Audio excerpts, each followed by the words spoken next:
अस्सलाम वालेकुम। खालिद सैफुद्दीन आपके साथ 20 अक्टूबर की कॉल लेकर। और ये चूँकि मंडे की कॉल है इसलिए हम थोड़ा वीक पर भी बात करेंगे, और क्योंकि वीकली कॉल की अहमियत का आपको अंदाज़ा है कि उसके असरात पूरे वीक में हमें नज़र आते हैं, तो ओवरऑल वीक के बारे में सोचा जाता है इस कॉल में, जो तजज़िया किया जाता है। तो जनाब चलते हैं सब में पहले उसी स्लाइड की तरफ जिसमें हम आपको बैंडेज दिखा रहे थे पिछले 3-4 दिन से, जब से, बल्कि बुध से दिखा रहे हैं, बुध जुमेरात जुम्मा 3 दिन दिखाया हमने आपको। आज चौथा दिन है। तो आज चौथा दिन इसलिए है कि वो बैंडेज की अथेंटिकेशन कितनी शदीद हुई है कि 3 सेशन हमें ऐसे नज़र आ गए हैं कि वो जो है बावजूद इसके कि 7,032 पॉइंट का इजाफ़ा हुआ था एक सेशन में, उसके बावजूद हमें 3 तवातुर के साथ मंदी के सेशन मिले। मगर अगर आप हर मंदी का सेशन देखें तो उसमें जो अपनी प्रायर क्लोजिंग थी उससे ऊपर जाने की कोशिश उन्होंने हमेशा की है। तीनों सेशन में आपको ये बात ख़ास तौर पे नज़र आएगी। ठीक है जी, एक तो पॉइंट ये। दूसरी, मैंने 2 लाइनें खींच के यहाँ आपको दिखाया है। एक ब्लैक लाइन नज़र आ रही है आपको ग्रीन कैंडल पे, और एक ऑरेंज कलर की लाइन नज़र आ रही है। ये 2 लाइनें क्यों हैं इसको समझने की ज़रूरत है। ब्लैक लाइन जो है वो जो 14 अक्टूबर को 7,032 पॉइंट का इजाफा था, उसकी 50% पे दिखाया है मैंने कि उसका 50% कितना बनता है। और जो ऑरेंज लाइन है, जो ये टोटल रैली बनी 9,000 पॉइंट की, वो 9,000 पॉइंट की जो रैली थी उसका मैंने आपको 50% दिखाया है। क्योंकि आपको याद है ना कि जो 157,678 के बाद जो हाई बना बुध के दिन, वहाँ तक कुछ शायद 9,000 पॉइंट हुए थे। तो उस 9,000 पॉइंट का हमने बेसिकली आपको कोशिश की है दिखाने की कि उसका 50% कहाँ होता है। तो आई होप कि आपको ये चीज़ समझ आ गई होगी। ठीक है जी। और इस बात को ख़ास तौर पे देखिएगा कि आज का जो लो है वो मंगल के दिन का जो टोटल गेन था उसका 50% उसने आज के लो ने टेस्ट किया है। ठीक है। और अगर टोटल गेन को देखें हम तो उसका 50% अभी टेस्ट नहीं हुआ। और यही बात मैंने उस वक्त कही थी कि मार्केट की जो रिकवरी है वो इतनी अच्छी हुई है, बेशक एबनॉर्मल थी वो एक दिन में 7,000 पॉइंट, मगर उसने वो मौका फराहम किया कि अगर अपने आप को मार्केट करेक्ट करे तो उस गेंड पॉइंट में से करेक्ट कर ले। वरना सोचिए, अगर 13 अक्टूबर के लो के नीचे मार्केट ट्रेड होती तो आज हम कहाँ खड़े होते। तो ये एक उस सेशन ने हमें ये एक फ़ायदा दिया। ठीक है जी। और दूसरी अहम बात जो आपको नज़र आएगी इसमें वो ये कि जो 7,032 पॉइंट का गेन हुआ था उसके बाद मार्केट का जो वॉलेटिलिटी बैंड है वो थोड़ा सा कम होता हुआ नज़र आया। ये चीज़ें आपको दिखाई है।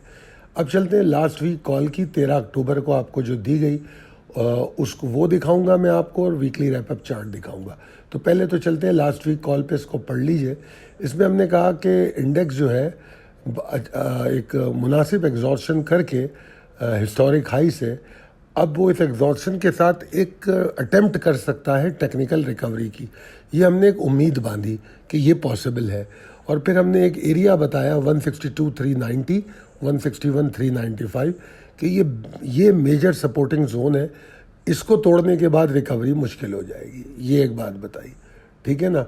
और फिर दोबारा उसको हाईलाइट किया ग्रीन कलर में कि 162,390 लाजमी डिफेंड होना चाहिए। ठीक है। अच्छा, ये बातें हमने आपके साथ की। उसके बाद फिर आगे चलते हैं अपने weekly wrap up chart and statistics में। अच्छा, यहाँ पर ज़रा पहले, उससे पहले दोबारा हम लास्ट वीक कॉल पे आ जाते हैं और यहाँ हम देख लें कि वीक की क्लोजिंग यहाँ पर हम आपको दिखा रहे हैं कि अभी भी 708 पॉइंट के इजाफे के साथ हुई है। ठीक है जी। और FIPI नंबर है, आप चाहें तो इसका प्रिंट शॉट लेके भी समझ सकते हैं। अच्छा जी, अब हुआ क्या कि अगर हम सेशंस को देखें तो जो डेली सेशन है उसमें पहला सेशन ही बड़ा ख़तरनाक था। ठीक है। उसने एग्जॉर्शन को कंटिन्यू किया और उसने लो बना दिया। ठीक है जी। और वो जो लो बना उसके बाद फिर वो मंगल का 7,032 पॉइंट वाला सेशन आया। तो वो जो अटेम्प्टेड रिकवरी की बात पिछली वीक की कॉल में की गई थी, वो यकीनन 7032 पॉइंट जैसे सेशन की तो नहीं थी, मगर एक उम्मीद थी कि कोशिश करेगा इंडेक्स, तो वो उसने की। कुछ ज़्यादा कर दी, 7032 पॉइंट की हो गई, तो 157,678 का लो बना के हमने फिर ऊपर जाना शुरू किया। मंगल को हम ऊपर गए 7032 पॉइंट, बुध को फिर हम मज़ीद ऊपर गए और ऊपर जाके वहीं से एग्जॉस्ट हो गए। वहीं से वो बैंडेज की कहानी शुरू हुई, क्योंकि ग्रीन कैंडल जब बनी थी 7032 पॉइंट की, तब मैंने वो आपको कैंडल दिखाई थी कि देखो भाई एबनॉर्मली मूव है, तो अभी ज़ख़म पूरा भरा नहीं है। और फिर बुध, जुमेरात और जुम्मा 3 दिन में हमने देख लिया तवातर के साथ गिरावट, ठीक है ना। मार्केट हाई बनाने के बावजूद नीचे आती हुई हमको बुध से नज़र आई, फिर जुमेरात को भी और जुम्मे को भी, ठीक है जी। तो ये, मगर चूंकि हम इतना गेन कर चुके थे, इसलिए अल्हम्दुलिल्लाह वीक की क्लोजिंग अभी भी 708 पॉइंट के इजाफे के साथ है। वॉल्यूम में 68% का इजाफा है पिछले हफ्ते के मुकाबले में। मगर ये वॉल्यूम के बारे में ज़रा सोचने की चीज़ है कि ये वॉल्यूम सारा का सारा पेनी स्टॉक का है, इस बात को आप मत भूलिएगा। वॉल्यूम बढ़ना एक खुशाइन बात तो होती है कि पब्लिक इंटरेस्ट बढ़ रहा है आपके मार्केट में, और नए IPOs आ रहे हों, स्टॉक्स में, अच्छे स्टॉक्स में ट्रेडिंग हो रही हो, मगर ये 68% ज़्यादा वॉल्यूम जो है इस पर पॉइंट नहीं करते। 68% ज़्यादा वॉल्यूम सारे पेनी स्टॉक के हैं। अब वो यूफोरिया है या आपकी डिप्रेशन है, जो भी कुछ है, अभी उस पर बहस नहीं करते, बात हम पहले कर चुके हैं। मगर बहरहाल उसने स्पेकुलेटिव ट्रेड्स को बढ़ावा दिया, ठीक है।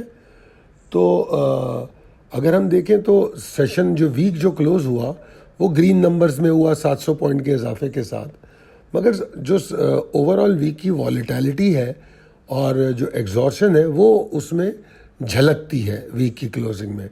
और एक टग ऑफ वॉर की कैफियत है जिसमें बियर्स की ताकत का मुजाहरा भी है और बुल्स की एफर्ट भी है जो वो उसको डिफेंड करने की कोशिश कर रही है। और फिर जो आप अगर FIPI के नंबर देखेंगे तो फॉरेन एंड लोकल इंस्टीट्यूशंस जो है उन्होंने अपनी सेलिंग को बरकरार रखा, ठीक है जी। सेलिंग इसी तरह बढ़ रही है जिस तरह मैं कई दफ़ा बता चुका हूँ, और यहाँ पर भी आपको चार्ट पे नज़र आया होगा कि ये 2025 मुसलसल फ़रोख्त का सिलसिला जारी है, मगर जो लोकल इन्वेस्टर है उसका इन्फ्लोज़ हमें पिछले हफ्ते बेहतर नज़र आया था, इस हफ्ते उसके मुकाबले में कम है, ठीक है। तो बहरहाल तो ये जो सिग्नल्स है ये हमको एटलीस्ट अपनी रिस्क मैनेजमेंट पे को मजबूत बनाने का सिग्नल देती है कि भाई ये जो कुछ चल रहा है इसमें आपको बहुत सिलेक्टिव होना चाहिए। मार्केट में मुकम्मल कोई किसी नतीजे पर मार्केट अभी नहीं पहुंची है, ठीक है जी। ये चीज़ है जो हमें यहाँ समझनी है। मार्केट की आज की कहानी पे चलते हैं। यहाँ पर मैंने आपको सीधे सीधे आपको एक लेवल दिखाया है 164,005, 163,945। अब अगर ज़रा सा कल की कॉल को पढ़ लें आप तो आपको याद आ जाएगा कि जो कल की कॉल थी उसमें ये बात बताई गई थी कि जनाब मार्केट को एग्जॉर्शन से बाहर आने के लिए कम से कम 165, 300 से 500 के एरिया के ऊपर जाना पड़ेगा, जो कि नहीं जा सकी। मार्केट ने हाई ज़रूर बनाया 165.30 का, मगर वो प्री ओपन वॉलेटिलिटी का हाई है। मार्केट वहाँ पर 10 मिनट के लिए भी नहीं रुकी, ठीक है जी। प्री ओपन वॉलेटिलिटी की वजह से वो बन गया। मगर अगर आप इस चार्ट पर नज़र डालेंगे तो आप देखेंगे कि वो हाई बनाते ही ऊपर खुलकर भी मार्केट सीधा नीचे आई है और 164 को टेस्ट किया है, फिर दोबारा ऊपर गई है, 165.30 को टेस्ट किया, फिर दोबारा 164 पे आ गई। तो फिर पहला सेशन नमाज से पहले लग रहा था कि शायद ये ऑनर होगा, मगर सेशन क्लोज होने से पहले पहले मार्केट ने फिर 163,945 को तोड़ दिया और मार्केट नीचे चली गई और फिर क्लोज हो गई। तो जुमे के बाद का सेशन तो जाहिर बात है फिर हमें ये समझ लेना था कि एग्जॉर्शन रहेगी, और वो रही भी, मगर सिर्फ हमें अगर हम देखें तो आखिरी आधे नहीं 1 घंटे में हमें कुछ एफर्ट भी नज़र आई। 163, 118 का लो बनने के बाद मार्केट में कुछ एफर्ट्स भी नज़र आई जिसको नज़रअंदाज नहीं किया जा सकता, और वो उसको 164 तक लेकर आए। गो कि ये अगर आप लो से क्लोजिंग को देखें तो तकरीबन 700 पॉइंट की एफ़र्ट हुई है आखिरी 1 घंटे में। मगर उसके साथ साथ हमको ये भी समझना पड़ेगा कि ये इनफ नहीं थी जब हम 1,64,000 तोड़ चुके थे। मार्केट अभी भी जो क्लोज हुई है 638 पॉइंट के नुकसान के साथ हुई है, ठीक है ना।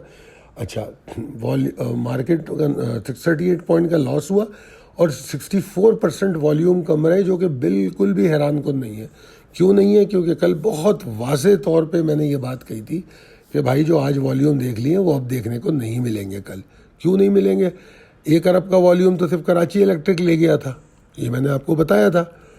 तो आज कराची इलेक्ट्रिक का वॉल्यूम कितना है जाके देख लीजिए, सिर्फ कराची इलेक्ट्रिक से ही समझ में आ जाएगा आपको। और मैं आपको कल कह चुका था कि अब दोबारा आपको अगले दिन यानी कि आज के दिन में कराची इलेक्ट्रिक का वॉल्यूम जो है वो 1 अरब नहीं मिलेगा।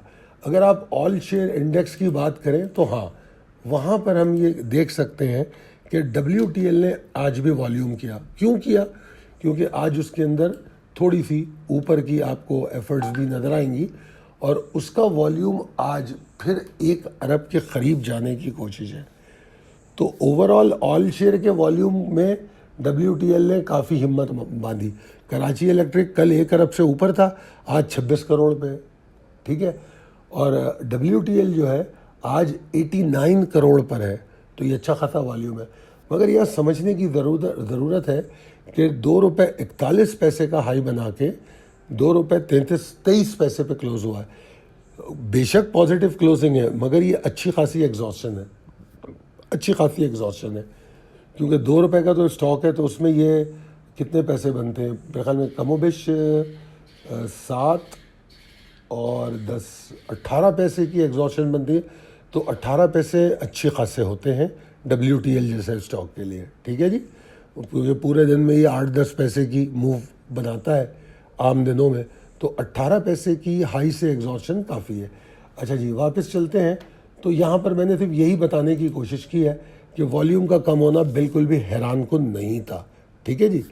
अब मज़ीद आगे चलते हैं और हम बात करते हैं अहम लेवल्स और ट्रिगर्स की। तो देखिए, अहम लेवल और ट्रिगर में मैंने आपको ना बहुत वाज़े तौर पे समझाने की कोशिश की है। नंबर 1 ये कि पहली सपोर्ट लेवल जो है 163,825, 163,765 की अहमियत बयान की है।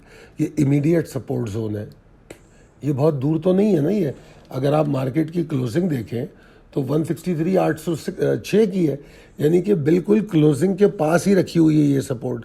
तो ये इमीडिएट सपोर्ट जो है बेसिकली जो इस वक्त हमारी क्लोजिंग है वही है। तो मेरा बताने का मतलब ये है कि मार्केट के पास कोई और दूसरा रास्ता नहीं है सिवाय इसके कि वो ऊपर ही रहे, पॉजिटिव ही ट्रेड करे।